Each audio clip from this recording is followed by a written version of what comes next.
আমি সরাসরি আমার সঙ্গে রয়েছেন অভয়ার মা এবং বাবা। আমি শুরু করব অভয়ার মাকে দিয়ে শুরু করব। কি বলবেন আজকে সাজা দোষী সাব্যস্ত করা হয়েছে সঞ্জয়কে, এটা একটু হলেও মানে সঞ্জয়ের জন্যই চার্জশিট এনেছিল, আর কাউকে চার্জশিটে আনেনি, তাই সঞ্জয়ের সাজা ঘোষণা হয়েছে। সাজা ঘোষণা হয়নি, বিচারে ও তাকে দোষী সাব্যস্ত করা হয়েছে। সোমবার সাজা ঘোষণা হবে, বিচারক যা ভালো মনে করবেন সেটাই রায় দেবেন। কিন্তু আমরা এই রায়ের দিকে তাকিয়ে নেই, কারণ আমাদের মনে হয়েছে সঞ্জয় একা এ কাজ করেনি। ও কী করে জানবে আমার মেয়ে ওখানে ঘুমিয়েছিল? আর ঘুমিয়েও ছিল না আমার মেয়ে, সেই ক্লাস 9 থেকে রাত 4টে অবধি জেগে থাকে।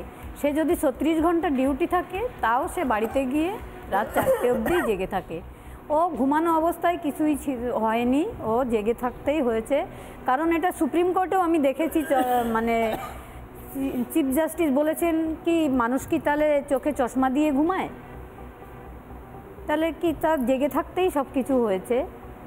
এগুলো যারা ওর সঙ্গে ছিল তাদের যদি ঠিকমতো সিবিআই ভালোভাবে তদন্ত করতো তাদের হেফাজতে নিয়ে, তাহলে হয়তো বেরিয়ে আসতো আসল সঠিক কারা অপরাধী। আমার মনে হয় এখনও অপরাধীরা সবাই প্রকাশ্যে হয়তো হসপিটালেই ঘুরে বেড়াচ্ছে, এখনও অধরা। আপনাদের মনে হয় যে হয়তো প্রকৃত অপরাধী যারা তারা এখনও বসে টিভি দেখছে, এই খবর দেখছে, শুনছে? অবশ্যই এটাও মনে হচ্ছে যে হসপিটালেই রয়েছে।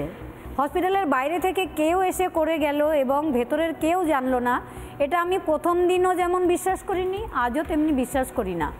হসপিটালের কেউ না কেউ জানে ব্যাপারটা এবং ইনভলভ, অনেকেই জড়িত। এখন প্রথম যদি সেদিন তদন্ত করে আসল মানে সত্যিটা সামনে আসতো, তখন যেমন হয়তো 4-5 জন বা 6 জন অ্যাকিউজড হতো। এখন আমি মনে করি সঠিক তদন্ত বেরোলে যারা তথ্য প্রমাণ লোপাট করেছে তারাও যেমন দোষী, যারা অপরাধ করেছে তারাও তেমন দোষী। সেই জন্য অন্তত 30-35 জন দোষী সাব্যস্ত হবে। কারণ যারা আমাদের বিনা অনুমতিতে আমার মেয়ের দেহটাকে নিয়ে এক প্রকার পুড়িয়েই দিতে চেয়েছিল, আমরা সেকেন্ড পোস্টমর্টম চেয়েছিলাম, তাও করতে দেয়নি পুলিশ এবং আমাদের লোকাল এমএলএ, লোকাল কমিশনার তারা মিলে গিয়ে দ্রুত দেহটা পুড়িয়েই দিয়েছিল। এবং আমার লোকাল কমিশনার লোকাল এমএলএকে পিঠ থাপড়ে ওয়েল ডান বয় বলছিল। এটা বলছিল আপনারা শুনেছেন তখন? হ্যাঁ শুনেছি। তার মানে তাকে কোনো দায়িত্ব দেওয়া হয়েছিল, সে সেটা খুব ভালোভাবে পালন করেছে, তাই তাকে ওয়েল ডান বয় বলা হচ্ছিল। এটা কে নির্দেশ দিয়েছিল, কাদের নির্দেশে এসব হয়েছিল, এগুলো আমার এখনও অনেক প্রশ্ন আমার মনে। কার কাছে চাইবো আমি উত্তর? এবং সেই সময়তে আপনাদেরকে ফোন করে এটাও বলা হয়েছিল যে আত্মহত্যা। প্রথম একজন ফোন করেছিলেন আমাদের বাড়িতে। আমার মেয়ে আগের দিন সকালে 8টা 10-এ ডিউটি বেরিয়েছিল, রাত্রির 11টা 15 আমার সঙ্গে লাস্ট কথা হয়েছিল। তখন ও খুব হাসি খুশি ছিল এবং সেদিনও তাড়াতাড়ি খাওয়া দাওয়া, অনেক দিন দেরিও হয়, অনেক রাত্রে 1টা-1:30টায়ও খাবার আসে ওদের। কিন্তু সেদিনও 11টা 15-তে বললো, মা আমাদের খাবার এসে গেছে, আমি সবাইকে খেতে ডেকেছি, তোমরাও খেয়ে দিয়ে শুয়ে পড়ো, কোনো টেনশন করো না। এই লাস্ট আমার কথা হয়েছে।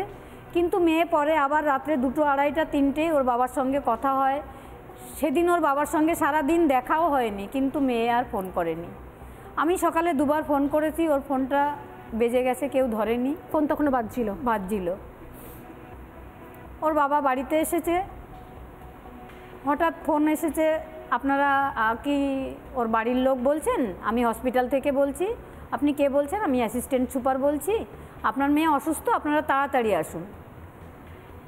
এবার তখনই ওর বাবা ফোন করেছে আবার যে কি হয়েছে, আমার মেয়ের কি হয়েছে? আমি পাশ থেকে বলছি, ওর কি জ্বর হয়েছে? আমি তো ডক্টর নই, আমি বলতে পারবো না, ওকে এমার্জেন্সিতে নিয়ে যাচ্ছি, আপনারা তাড়াতাড়ি আসুন। তখন আমরা রেডি হয়ে আমাদের মেয়ের গাড়ির যে ড্রাইভার তাকে ডাকলাম। মেয়ের গাড়ি বাড়িতেই ছিল, যেদিন ওর নাইট ডিউটি থাকে সেদিন ওকে নামিয়ে গাড়ি বাড়ি চলে যায়।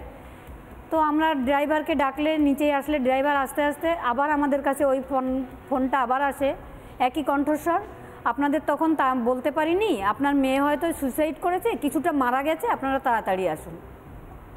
ঠিক এই কথাটাই আমাদের বলা হয় এবং আমরা তাড়াতাড়ি ছুটে যাই। আমাদের এক প্রতিবেশীও আমাদের সঙ্গে যায়, আমাদের একজন কারিগর সেও আমাদের সঙ্গে যায়। নানা ধরনের কন্টেন্ট দেখার জন্য লাইক করুন, শেয়ার করুন আমাদের ফেসবুক পেজ, সাবস্ক্রাইব করুন আমাদের ইউটিউব চ্যানেল।